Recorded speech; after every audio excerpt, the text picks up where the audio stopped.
Sebuah rekaman ramai beredar di media sosial Telegram pada Sabtu 29 April 2023. Dalam rekaman tersebut memperlihatkan ledakan dahsyat yang terjadi di wilayah Sevastopol. Ledakan terjadi imbas dari serangan yang dilayangkan militan Ukraina ke depot minyak. Tangki bahan bakar terbakar di dekat Jalan Manganari Brothers di distrik Mikro Teluk Kazachia. Menurut informasi awal, kebakaran itu disebabkan oleh serangan UAV, kata Gubernur Raspozehaev.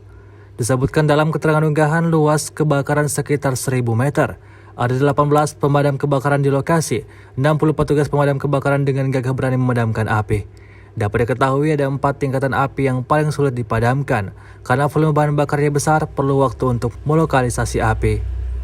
Beruntung tidak ada korban jiwa dalam peristiwa ini.